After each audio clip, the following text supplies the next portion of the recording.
ओम नमो भगवते वासुदेवाय।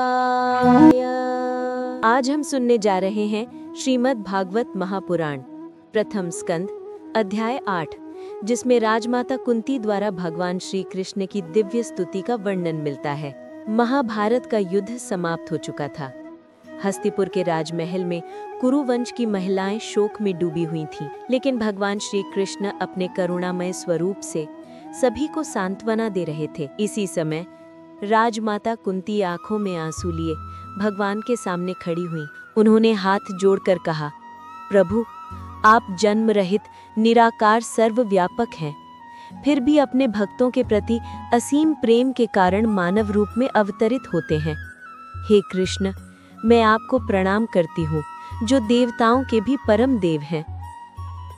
कुंती जी आगे कहती हैं, हे प्रभु, आपकी लीला अद्भुत है। आप सबके हृदय में विराजमान होकर भी दुनिया को दिखाई नहीं देते, लेकिन अपने भक्तों के प्रति अत्यंत दयालु हैं।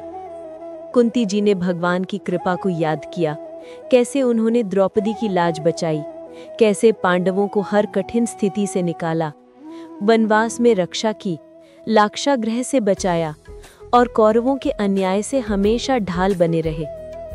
वो कहती हैं, हे जनार्दन, दुखों ने मुझे आपके निकट लाया। यदि दुख दूर होंगे तो कहीं मैं आपको भूल न जाऊं। इसलिए मैं चाहती हूं कि मेरे जीवन में दुख आते रहे, पर आप मेरे हृदय से कभी दूर न जाएं। कुंती का ये वचन दुनिया के लिए अद्भुत उपदेश है। दुख हमें भगवान के और करीब लाते हैं। कुंती जी ने श्री कृष्ण से कहा, हे प्रभु, आप ये शरीर छोड़कर जा रहे हैं, लेकिन कृपा कर मेरे हृदय से कभी दूर मत होना। भगवान श्री कृष्ण मुस्कुराए। उनकी विनम्रता, प्रेम और भक्ति से प्रसन्न होकर उन्होंने कुंती को आशीर्वाद दिया।